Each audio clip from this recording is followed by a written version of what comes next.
Hello everyone, welcome back to our channel Complexion with me Chintan and my good friend Arun over here. So today we are kind of trying a new format, I guess, which is kind of popular on YouTube, which is just reacting to videos.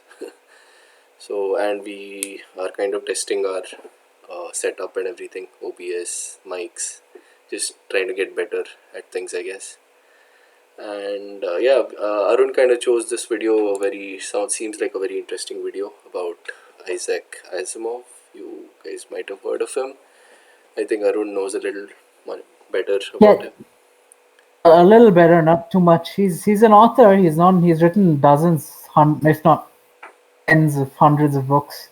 Sci-fi author. I'm sure everyone listening that knows about him. You guys probably saw iRobot, Chintan. I'm sure you saw it. So Yep. That's the story of. So he's a sci-fi author. So he talked on all things, I think, on philosophy, religion, of mankind, sci-fi. He was just a general speaker on social issues as well. So I guess on this video, I think I saw like few minutes of it. Be interesting video to react to. Like people react to movie videos and music videos. I thought it'll be relevant for us to react to, these kind of videos, social issues, which we talk about. So. Yep, we talk about this a lot, and I think we are very interested. I guess the topic itself in general is pretty interesting. All these religion, philosophy, for sure, how the world works and things like that. So. And maybe you want to mention those 3 rules of his. The rules are not. They're not absolute. They change, I think, from story to story. But the one in iRobot was a robot can never harm a human. A robot can never harm a human. A robot can never harm itself. Right. Unless it violates the first rule. You know what I mean? So if harming itself harms a human, right, then it can't harm itself. Some kind of contradictions were involved, right, between the. Yeah. So the third rule is the third rule. I think that something like that. It can't be in violation of the other 2 rules. I think that was the third rule. A robot can't harm itself.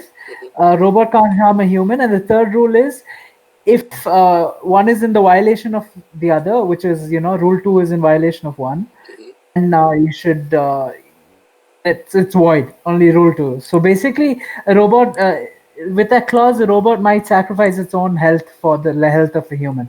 Right. Right. So that's the thing. Yeah. Those are 3 rules. I guess we can just watch the video, and I kind of wanted to mention this cool website, which is like w2g.tv. It just creates a room for yourself for watching YouTube videos together. So you just share this link with your friends, I guess, and they join the room, and whatever video is playing here, everyone can watch. There is few technicalities, but it's still cool, I think. No, the idea is cool, but I feel like this is not a very good website. I don't know why. Once that and the ads, it looks like, I don't know, I feel like it could be some Chinese data sharing website. I don't know. Yeah, probably. That's very much possible. Sure. It is .tv, so that's a good domain name, but I'm not sure. It just looks like those low budget websites, but who knows? Yeah. I guess we can just watch. Let's maybe mute yourself from your side. Yeah. I will pause every time you want to say something. Yeah, I'm playing. Because humanity isn't rational, and somehow I don't think that I'm going to persuade many people to be rational.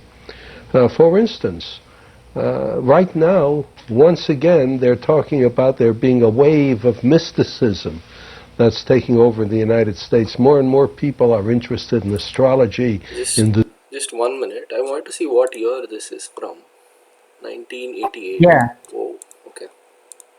It's before we were born, right? Yeah. It is. All right. I think his books were way before that. Maybe 50s, I don't know. 60s, I don't know. He's already old in this video, right? Maybe 6 plus, maybe, I don't know. Yeah, he goes way back. And this is sci-fi at that time, right? Not this video in particular. Video probably has nothing to do with sci-fi, but he thought of all these ideas well before, and iRobot was what, post 2000. It's so fucking relevant even today, even with all our AI age and all. It's such a relevant idea. Yeah, the power of So he wrote imagination. iRobot in 1950. Oh, there you go. Look at that. It's a short story in a series of in a collection of short stories in one of Oh, his okay. books. Okay. So it's a So short it's story, is it? Okay, it's a a movie fiction out of short it. Yeah, story. Nice. yeah, yeah, yeah. He wrote hundreds of stories, I'm sure, Right. if not 50 or something. I don't know, lots, way too many. But 1950 is insane, actually. That's Hey, actually. dude, where is that? 3 years after independence, we're thinking about how to get food for the nation, and he's already talking about a futuristic society in 2100, right? Yeah, that's insane. That's actually insane. Yeah, Anyway, yeah, yeah. playing. The new way, something of new age, I guess they call it, and various assorted nonsenses of that sort. And I don't think there's a new recrudescence of that sort of thing. I think it's always there. I think that people have never stopped believing in anything that has no germ of sense to it. Then why do you want to mislead us? If we are so totally irrational, and always have been, why do you want to teach with rationality, the rational solution of problems, as the basis of what you do right? For two reasons. In the first place, I have to live with myself. I feel that since I do appreciate rationality, I do believe I have a kind of ability to be a skeptic, to insist on evidence, to want things to make sense.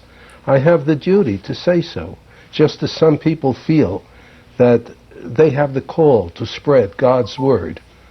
I believe that if there's such a thing as God's word, it's rationality, and I have the call to spread it. And secondly, even though I don't think I'll convert the world to rationality, I may influence an occasional person here and there. And every small addition to the sum total of rationality is precious. And I would like to be responsible for as many drops as we can possibly add to that small pond. Well, let's enlarge the pond. Tell me what the motivation would be for someone to embrace the rational ethic that you relate to. Well, for one thing, you understand the universe better. To believe in nonsense is really to limit yourself terribly, to live in fear of all sorts of things that don't exist. Imagine, if you will, how it must have been in the old days when you believed in ogres and devils and all kinds of monsters and evil fairies. I mean, the whole world was filled with intelligences superior to your own that were malicious and evil, and you lived in terror. Now, heaven only knows that there are evils in the world and there are dangers, but you might as well concentrate on those that really exist and not create them for yourself and try to live surrounded by these imaginary menaces. But even you say, heaven only knows. Even you resort to something that is quite that irrational. Well, you know, that's the English language. I say I'm enthusiastic about thus or so. But if you look at the derivation of the word enthusiasm, it means God within a person. Since nobody believes that a human being, all on his own, can accomplish great things, when you get the enthusiastic person who does accomplish great things, it's because some God is acting upon him. Therefore, You want to say something? Yeah, I just realized I should pause first. No, I feel like there'll be every moment to pause something. I don't want to pause too much. I'll probably forget if we go further in the video. That's why I pause. But one is his use of language. Same reason I use inshallah. Yeah. Some words are just better expressed in well-established language, which is originated from some religion or the other, some religious idea or the other. So, yeah, back in the day, religion was psychology, science, everything, right? Our emotions, everything was expressed in words of religion. So, Yeah. That's what language is like constructed, right? It's like as you use, along with religion, will get mixed up. So. Invariably, and now it's evolved. That's why we forget the origins, because it doesn't. The origins don't make. It's unnecessary. It's irrelevant. Exactly. Enthusiasm, I forgot the origin. No one in the world knows. At least no one. 90% of people use it don't know the origin, so probably more. And that's because that's probably indicative of its irrelevance. But so reminiscent of current day atheists, right? 90s, Yeah. all his arguments. I mean, Why? I that's what I've been just going obviously in my head. Exactly. Exactly. Like it's the exact same arguments in 19 what no, this is 1988, which is not too far off, but still exact same arguments just remain the same. He's talked about fear. I think that's somewhat I don't hear that much from our new age atheists, the Dawkins batch. Fear he talked about, but yeah, other arguments, irrationality, knowing the world, and all that. But the questions are good too, right? I thought the interview was good too. Yeah. So I mean, far. yeah, so far. I'm playing. Yeah. All right. Yeah. I use the enthusiasm, even I don't believe that it's some God working in me. Now, wait a minute. Let me go back over this, if I may. You want to serve mankind, and you believe that you can do that best by emphasizing the rational within us. But clearly, the gods, the terrors, must have served us at least well enough for us to have maintained them all of these eons. Why do you want to take them away from us? They served us because we knew so little about the world. We live in uncertainty. We know that at any time disaster might strike. We cannot foresee the future. It is very uncomfortable to live under such conditions. People make up ways of controlling the future. They dream about fairy godmothers who give them gifts. They go and ask questions of fortune tellers of all kinds to give them a hint as to what may be in store for them and how they may best persuade fate to deal kindly with them. Or if they're religious, they'll pray to God. Something like that. It gives them a feeling of security. Now, there's no use having false security if there's nothing else available. That's what people go for. But now, if, for instance, a person insists on some sort of mumbo-jumbo, instead of, let us say, taking advantage of modern medicine, then, he's virtually committing suicide. And I would hate to see people go to these faith healers and things like that. Then how do you explain, to what do you attribute what you yourself describe as a renaissance, in a sense, of mysticism, if you will, of the non-rational, here at the end of more than a century of rationalism, of scientificism? Well, for one thing, it's easier. To be irrational gives you certain answers. Anyone would rather go to somebody who'll say 2 + 2 = 5, and there's no mistake about it, than to go to someone who says, well, modern scientific research says that 2 + 2 is usually 4, but we can't always be certain, of course. They'll go for the certainty, even if it's wrong. It depends on what you promise. Why do people go out and buy fake oil stock of all kinds? Con men always get rich. They sell people all kinds of ridiculous things. They play all kinds of games which just take money away. Why? Because in each case they promise that the person will make a lot of money. And the eagerness to get rich easy, the get rich quick schemes that people fall for, is what they lose money over. Well, this is a kind of a get-rich-quick scheme of the mind. These are con men of the spirit, if you will. They're selling you something, a false security that sounds good, knowledge of the future that doesn't really exist, assurance that you'll be safe when you're not really safe, and you give them all the money you can in return for it.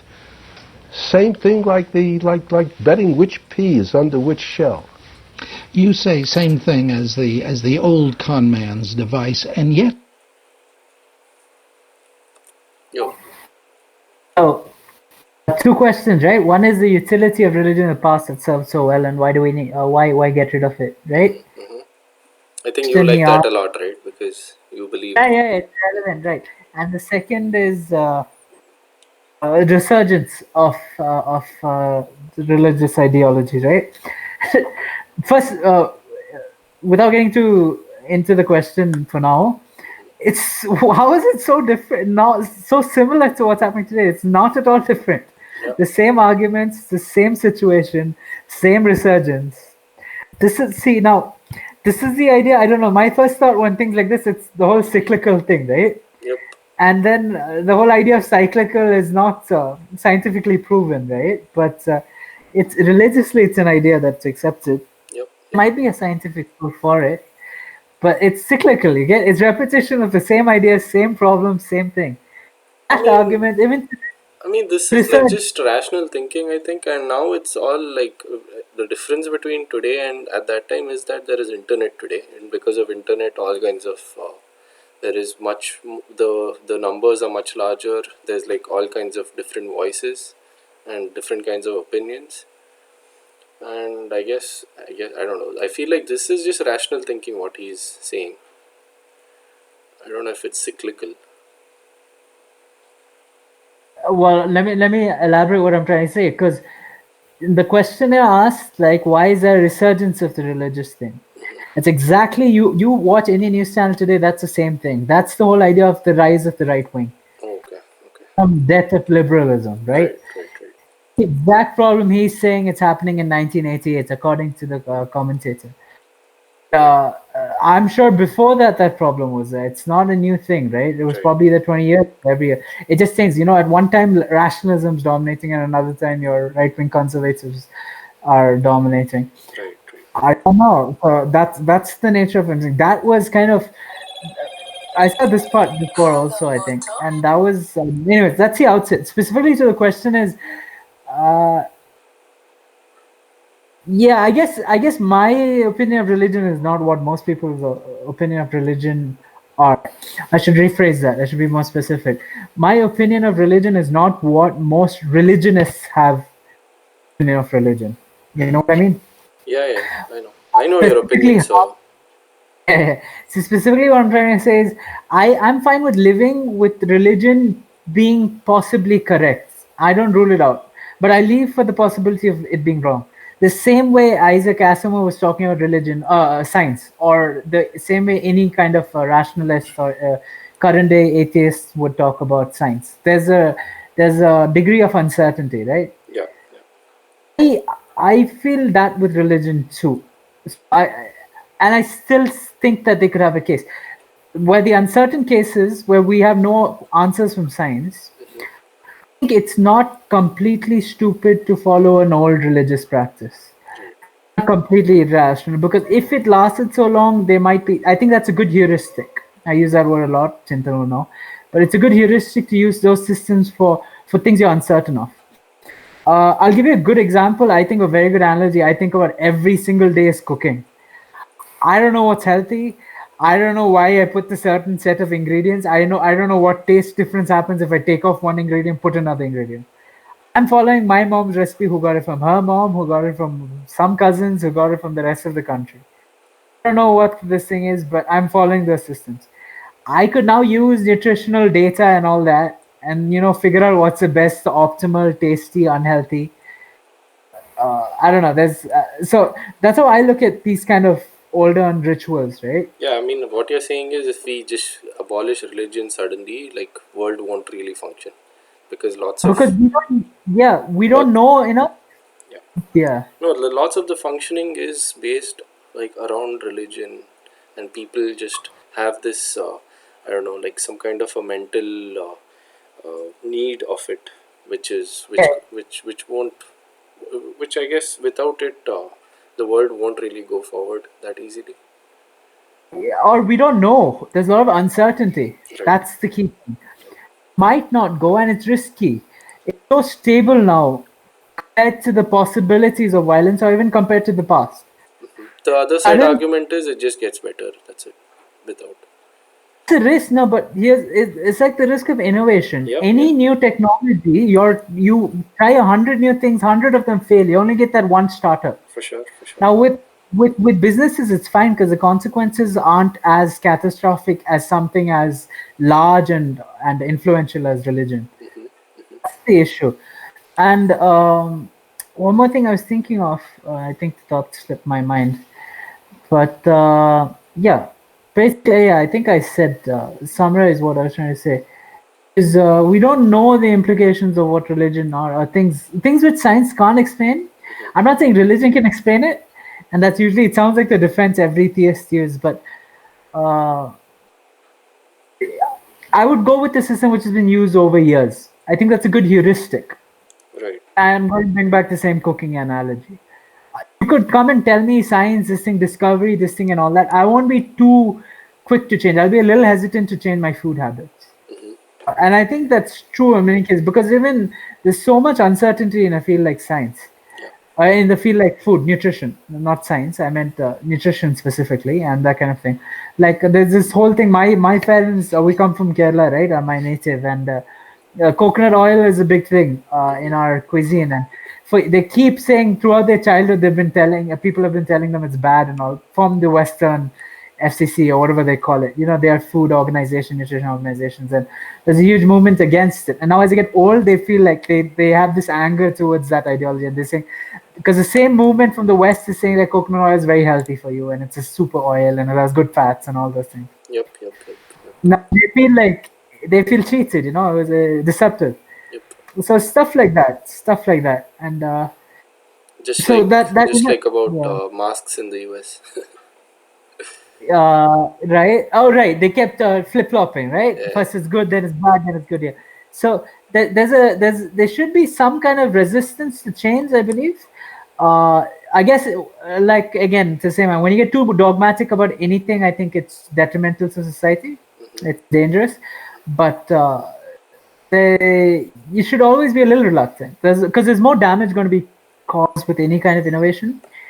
But yeah, I guess that's the price. You still need to keep trying to innovate. So it works on optimism. You need 100 failures if you want to create a plane or electricity of any of these innovations. That's the catch-22, the dilemma we face as a race. But I'm just trying to give the argument for the other side. But even then, even the questions are just the same questions as today. Again, going back to my earlier point. Yeah, I think like some Stephen Fry one I've seen like very similar to this or something. Yeah, so it's the same questions and same problems. Are we really progressing? Who knows? Yeah. Okay, I'm playing. And yet, obviously, there must be some subjective satisfaction here, some subjective satisfaction given by the claim to irrationality, and some fear as to those who have mastered reason. After all, this is again the century of science. Perhaps as we look to see what science has done, what it has brought us, it would seem to us that greater safety, greater security, reasonably can be assumed to reside in the mystical. Well, again, a good question. It sounds good when you say that because you think of chemical pollution and nuclear weapons and all the things that modern science has brought through its misuse, largely by politicians and businessmen and so on. But nobody really wants to abandon science, and it never happens. For instance, you want to go back to the good old days when you could just be mystical, when if you did happen to get appendicitis, you died in agony because there was nothing anyone could do for you. If you did have to go to the hospital, these were butcher shops of sheer torture because there's no anesthesia.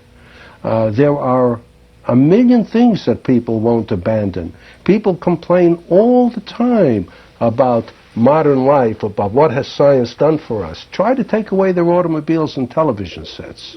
They won't give it up.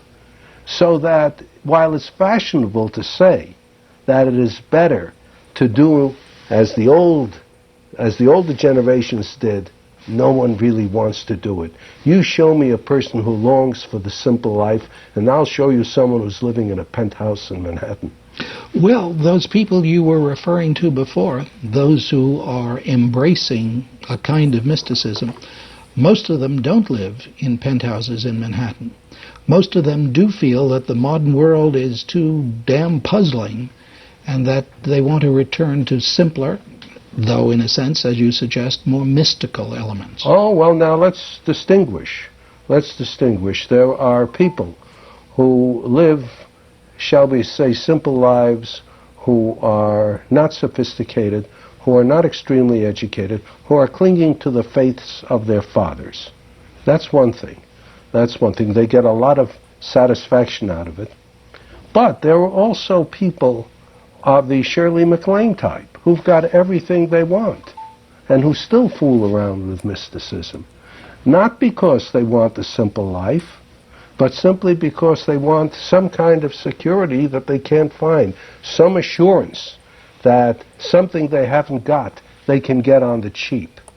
For instance, you believe you've lived in the past, that there's a transmigration of souls, that perhaps you won't really die, you'll have another life someday. I mean, there are a million things that constitute a denial that death exists. But isn't science fiction itself such a function of imagination, such a function of futurism, that in its own way it does the same thing? It depends. As in everything else, there is good and bad. There is good science fiction and there is bad science fiction. Good science fiction tries to invent a society which is different from our own, distinctly different, but which holds lessons for our own. In other words, you suppose that you've got a society in which space travel is common, let us say. What problems arise? What special difficulties do people who are engaged in space travel, what are they facing, etc., etc. Now, this is no promise to you that life will be easy. As a matter of fact, I think that most science fiction stories tend to be on the grim side, that unfavorable futures make for better stories than favorable ones. And a friend of mine says that science fiction writers are scouts sent out by mankind to survey the future and to come back and say, that way lie quicksands. This looks pretty good if we can get over a hill, and so on. We don't predict, not deliberately. Sometimes we hit on something that actually comes to pass. I've done that myself, but that's largely accidental. The main thing we do is just see if we can illuminate the human condition under a particular system of thinking. That is, suppose we lived in a society other than our own. Now, it's just another version of literature, in other words. Good literature, all of it, is supposed to illuminate the human condition. But it's interesting that you say so much of science fiction is negative, in a sense, is grim. I think you used the word grim. I'm thinking, too, of the negative utopias. I think many of us used to think that books about the future, writings about the future, were always very positive. And then we came to Brave New World, which in its own way was written so many decades ago, a kind of science fiction, and a negative utopia.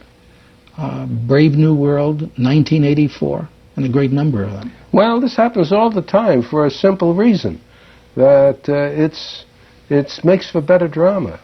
You write a story about how everything is just fine, people fall asleep over it. Even stories which have happy endings are grim until the happy ending. Think of all the fairy tales you read. Sometimes people say, why don't children go back to those good old fairy tales? And I always say, I recite the plot of Hansel and Gretel. Here are this poor woodcutting family starving to death. And the mother, not the stepmother, the mother suggests they send out the two kids and just let them starve so they don't have to feed them. And they send them out twice. And then when they finally lost because they put out breadcrumbs and the birds have eaten it, they come across a witch who's going to eat them. So you've got abandonment, you've got child abuse, you've got cannibalism. Finally it ends happily, but you can imagine what the kid has suffered till he gets there. Why do you put that in? These are folk tales. The grimmer you make them, the more relief there is at the happy ending. And unfortunately, people are going to realize that the grimness is true. The happy ending is false. Do you follow that same pattern yourself in your science fiction? In a way, I do. There's always danger. There's always risk. It always seems as though the right side, whoever they may be, is not going to win out. And in my stories, they always do. But yes, there's grimness.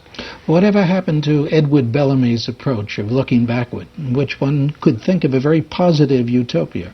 Well, there you have something like Thomas More's utopia, which gave the whole thing its name. There you're trying to sell something. You're trying to sell the idea that everything would be wonderful if only you had a single tax on land, or everything would be wonderful if only you had socialism, or everything would be wonderful if simply everyone held their possessions in common, or if everyone went to church and followed the golden rule.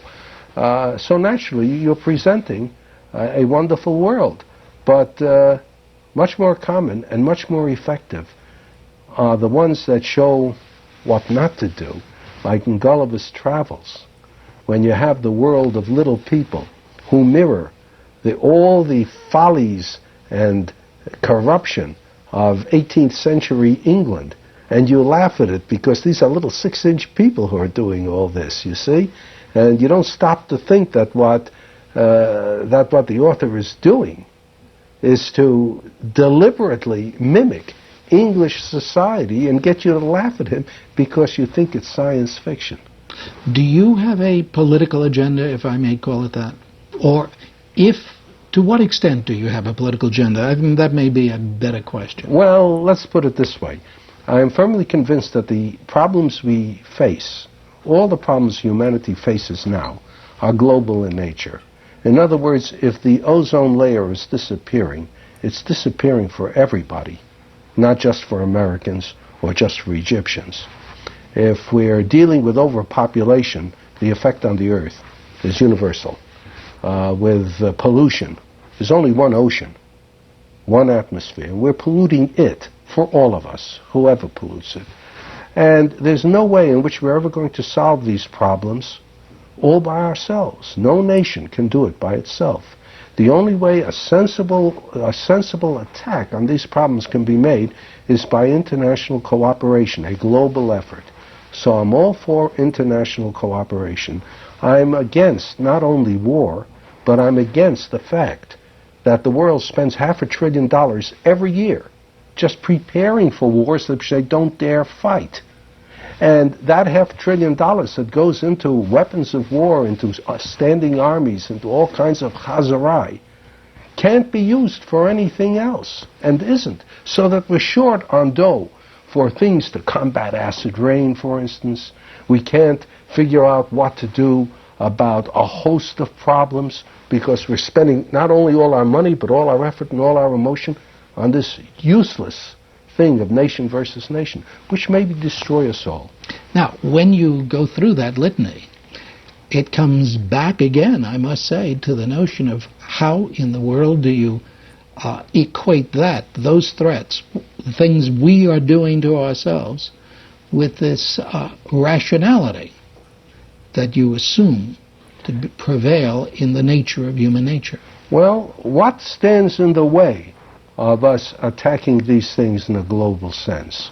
Mostly irrational feelings about I'm better than you are. Each nation suspects its neighbors.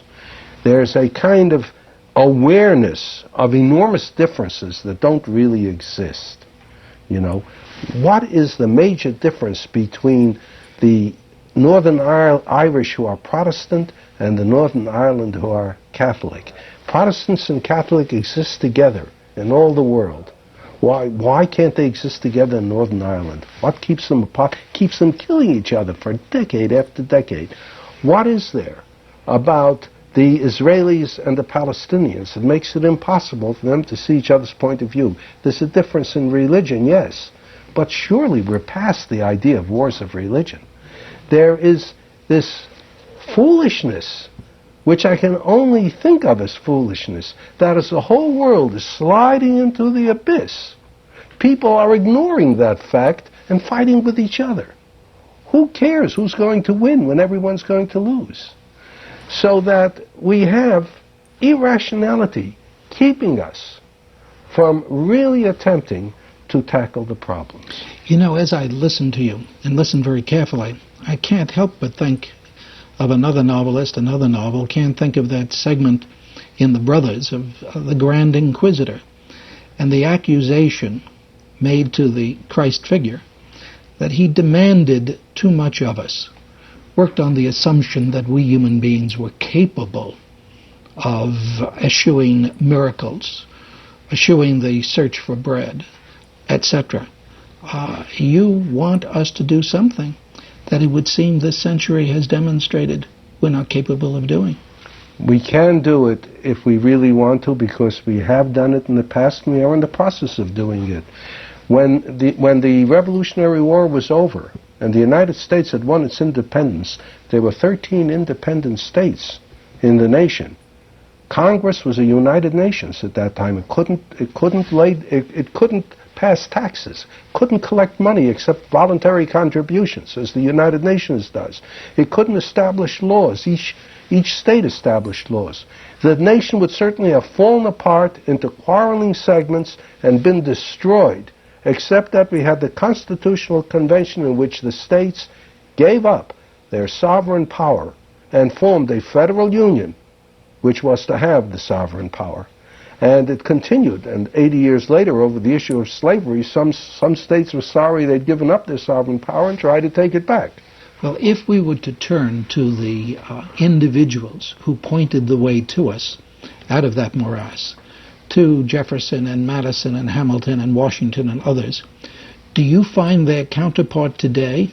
Do you find their counterpart in the scientific community, for instance? Well, yes, I do. As a matter of fact, I can't point out the individuals properly. I'm sure you couldn't at that time. You know, distance lends enchantment and gives you perspective. But what do I see when I look at things? I see that Reagan and Gorbachev standing there with their arms around each other's shoulder, talking like buddies. And you stop to think of it. This is Gorbachev, to whom Reagan must be an imperialist dog.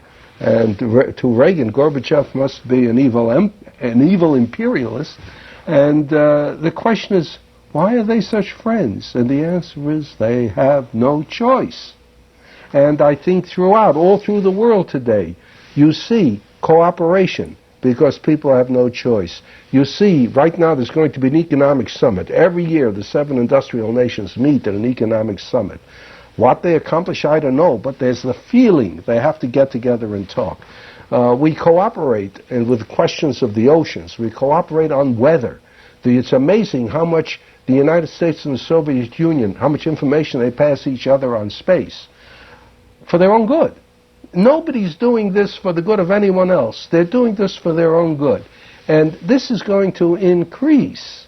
People are going to realize increasingly that they're going to have to be nice to each other, not because the Bible says so, not because niceness is nice, but only because the other way there is death. Is there any indication, as far as you're concerned, that scientists, more than others, understand this? Yes, we are all this.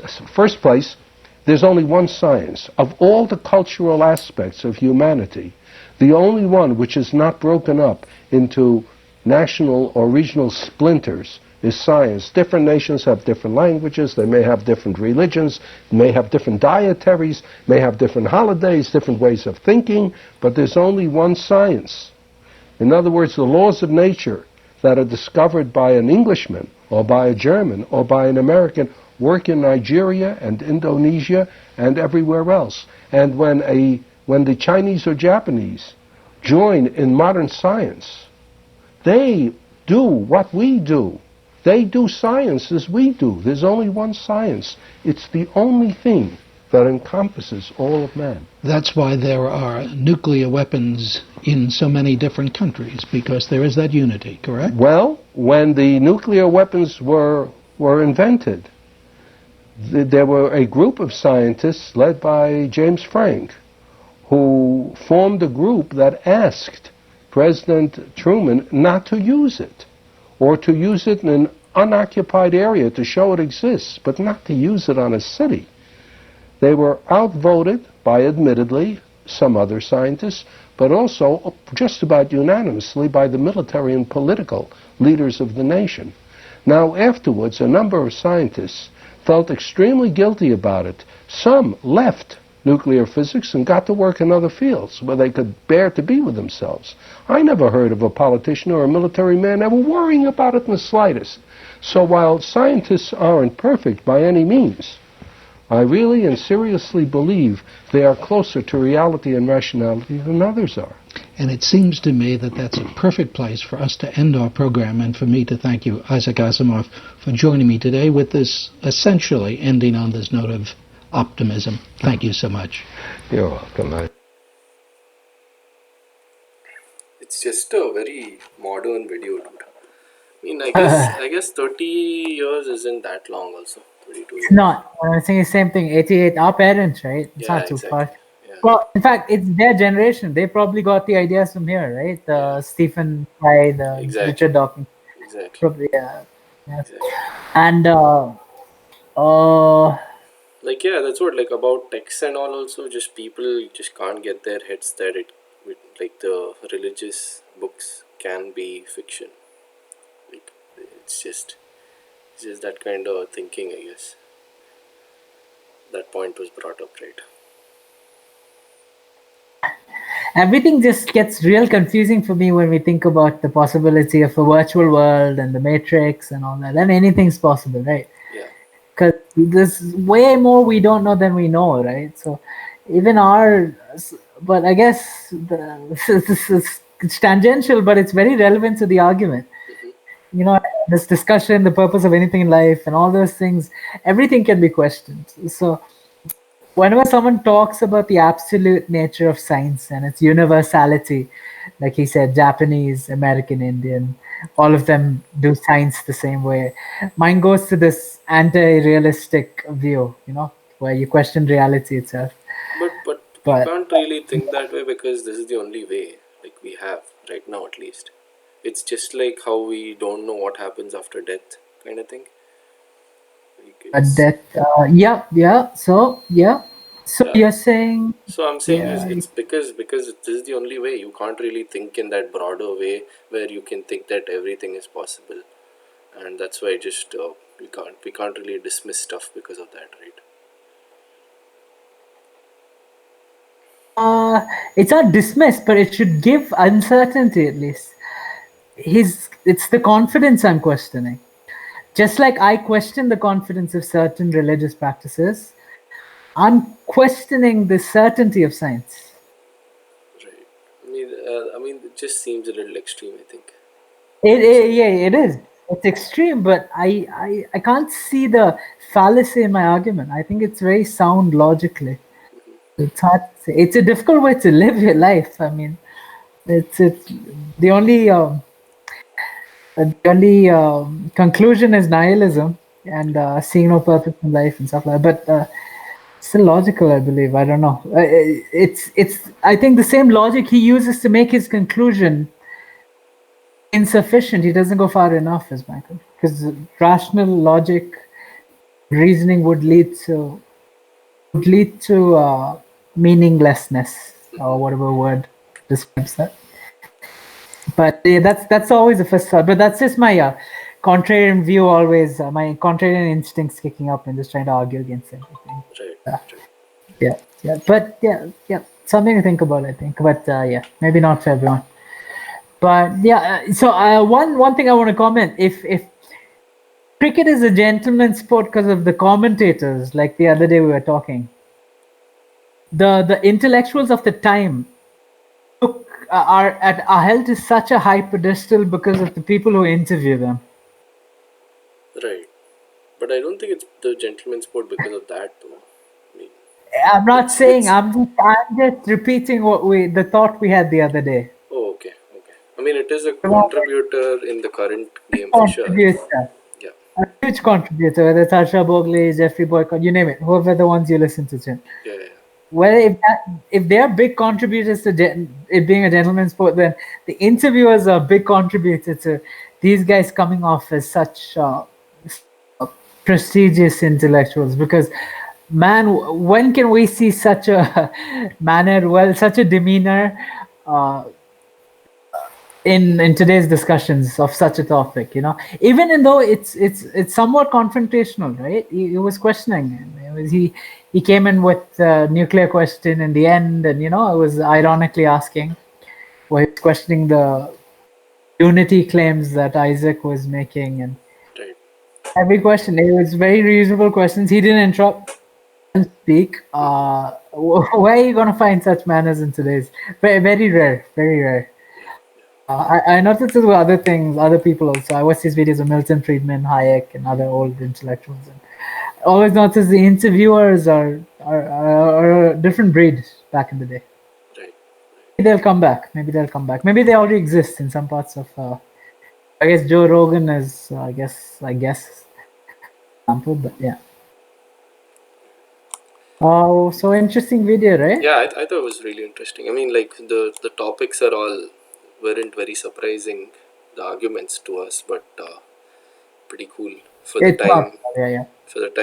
and little that I know of the guy. I just know Yeah. iRobot mainly, I guess. I tried to read like a couple of short stories, but I haven't really gone through an entire short story yet of his. For sure. I want to get a book too. I don't know him apart from iRobot either. Right. Just his reputation precedes his videos. So just yeah. Just a word I picked up in the beginning of the recrudescence. Never heard that word before, and he used it. Means the recurrence of an undesirable condition. Oh, The recrudescence of religious practices and rituals. so a negative reoccurrence or something. Undesirable, to be Yeah. specific. Right. Nice. Cool. He used that word in the beginning. Never heard it before. But yeah, I wouldn't expect less from an author, but to teach you new vocabulary. Yeah. Maybe next video we can react to that this guy Shashi Tharoor's English stuff. Maybe. Yeah. Yeah, it'll be controversial, but yeah, it's a good video nonetheless. Right. Yeah, maybe. We'll see. We'll see something. The Ghana elections are coming up, so heads up to lucky listener future that we'll be covering. Hopefully, we'll be able to cover the elections properly. Hopefully. Yeah. I thought it was a good starting video. I guess we can end it. We'll maybe try to put in some video and stuff next time. We'll see. Anyways. Sure. Take care, guys. Wash your hands, wear your masks, social distance yourself. Bye bye.